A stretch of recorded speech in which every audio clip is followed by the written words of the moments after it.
Hello students, second year students का आज 34वां lecture है। तो आज का आपका नया टॉपिक है वो है भौगोलिक क्षेत्र के आधार पर विज्ञापनों का वर्गीकरण। अब यहाँ पर आपका भौगोलिक क्षेत्र जो होता है वो क्या होता है, सबसे पहले आपको ये समझना है।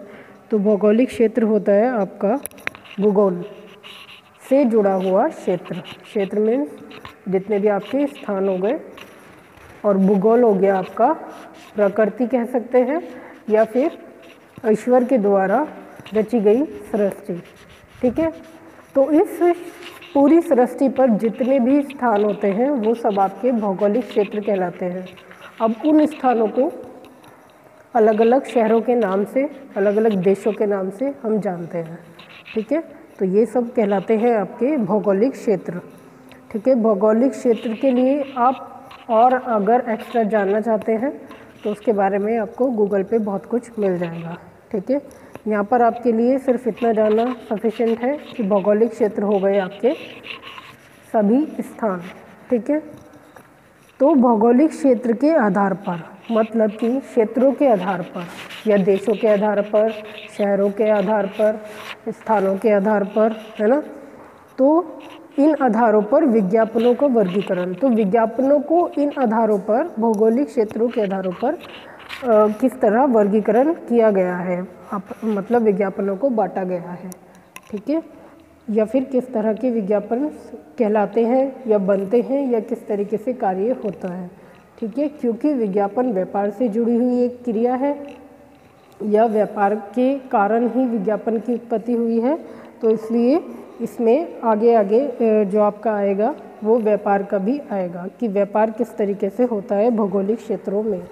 ठीक है, तो इसमें है आपका यह वर्गीकरण विज्ञापन को जारी किए जाने के लिए प्रयुक्त भौगोलिक क्षेत्र के आधार पर किया जाता है।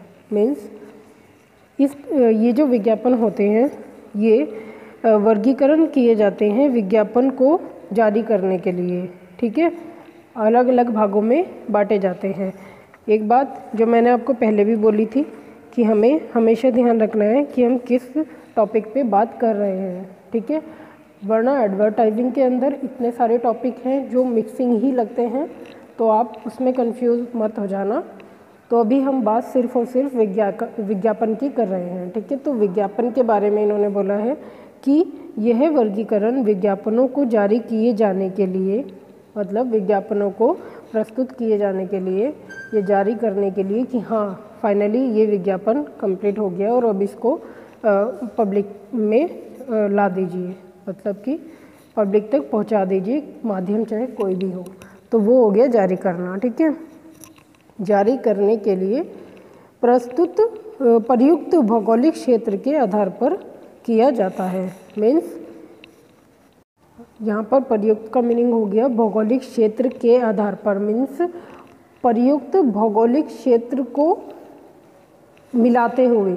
मीन्स अगर हमें क्षेत्र देख के विज्ञापन बनाना है कि हमें अपने लोकल एरिया में के लिए विज्ञापन बनाना है या अपने क्षेत्र के लिए विज्ञापन बनाना है, यानी कि अपने राष्ट्रीय के लिए विज्ञापन बनाना है या फिर अपने अंतर्राष्ट्रीय लोगों के लिए विज्ञापन बनाना है, मतलब सभी के लिए विज्ञापन बनाना है।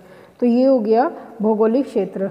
जो ये चारों आपके पॉइंट आ जाते हैं ये भौगोलिक क्षेत्र में आ जाते हैं। ठीक है, को जो वर्गीकृत किया गया है। ठीक है, अब यहाँ पे प्रस्तुत मीन्स कि प्रयुक्त मीन्स कि मतलब इनको सोच के, इनको शामिल करके विज्ञापन बनाना। मतलब जब हम विज्ञापन बना रहे हैं तो हमें पहले ये सोच लेना है कि हम विज्ञापन नेशनल बना रहे हैं, इंटरनेशनल बना रहे हैं या लोकल बना रहे हैं, कि कितने क्षेत्र के लिए, मतलब कितने क्षेत्र में हमें उस विज्ञापन को प्रसारित करना है।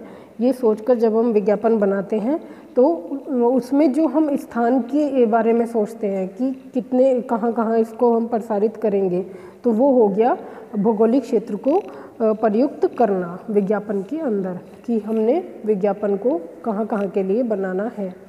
ठीक है, तो इसलिए हो गया किसी को शामिल करना, प्रयुक्त करना हो गया।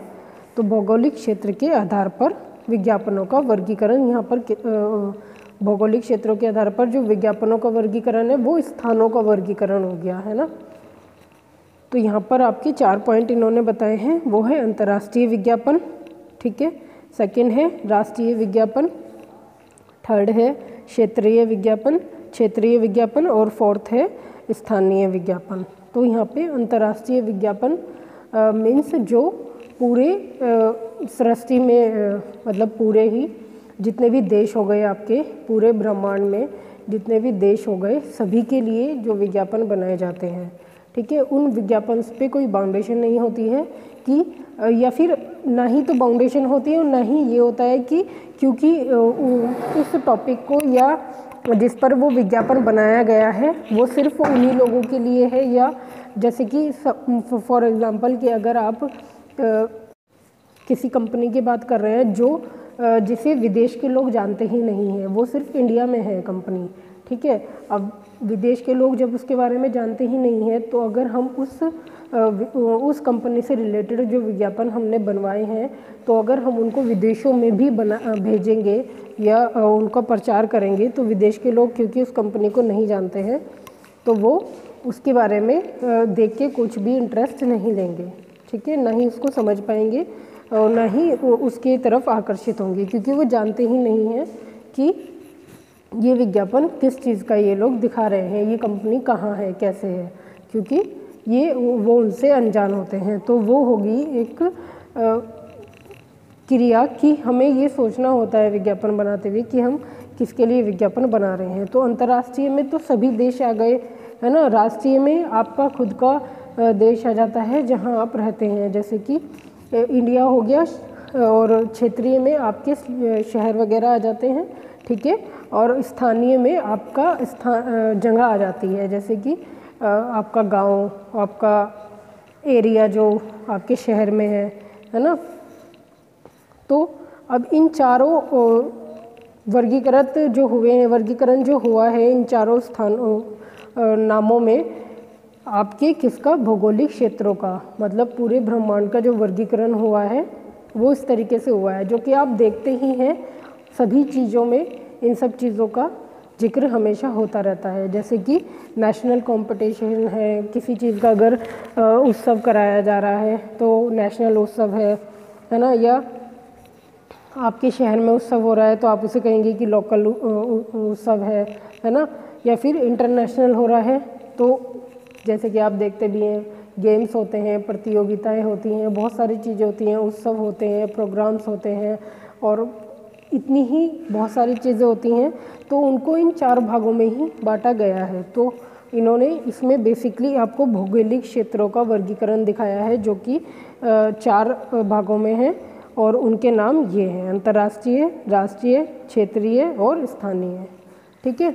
अब इसी बेस पे आपको ये विज्ञापन के बारे में बताएंगे कि अंतर्राष्ट्रीय एरियो में मतलब अंतर्राष्ट्रीय लेवल पर विज्ञापन किस तरह के होते हैं, क्या सोचकर बनाए जाते हैं और किस किस तरह के होते हैं, या अंतर्राष्ट्रीय विज्ञापन में हम कैसे कैसे विज्ञापन बनाने उपयुक्त समझते हैं, ठीक है।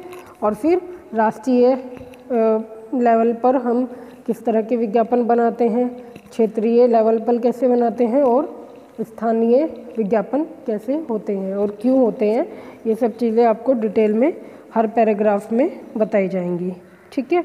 अब इसमें एक बात जो ध्यान रखने वाली है वो ये है कि इस पूरे पैराग्राफ में आपको सिर्फ और सिर्फ अपने पूरे ब्रह्मांड की या पूरी सृष्टि के अंदर जितने भी स्थान आते हैं जो कि आपके शहरों में, देशों में विभाजित हैं, उनके बारे में ही पढ़ना है और समझना है कि हम सिर्फ और सिर्फ विज्ञापन को कहाँ कहाँ तक कैसे कैसे पहुँचाने के लिए किस किस तरह के विज्ञापन बनाए जाते हैं इसके बारे में ही पढ़ रहे हैं। तो बेसिकली आपकी जो इसमें नॉलेज है वो इतनी है कि आपका जो भौगोलिक क्षेत्र है यानी कि आपकी जो सृष्टि है, ठीक है, तो उसको हमने 4 भागों में विभाजित होते हुए पढ़ा है। मतलब जो उसका वर्गीकरण है वो 4 भागों में है, ठीक है।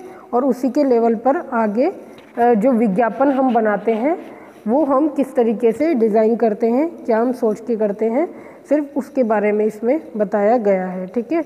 आगे जो आपकी डिटेल आएगी विज्ञापन से रिलेटेड होगी, जो जैसे कि आपने पीछे भी पढ़ा है सभी टॉपिक्स में, वो अलग अलग होगी। ठीक है, यहाँ पे सिर्फ और सिर्फ इतना ज्ञान दिया है आपको कि आप अंतर्राष्ट्रीय, राष्ट्रीय, क्षेत्रीय और स्थानीय इन चारों को समझ लें कि ये क्या क्या होते हैं। ठीक है, अब इसकी डिटेलिंग आपको अलग से बताई जाएगी।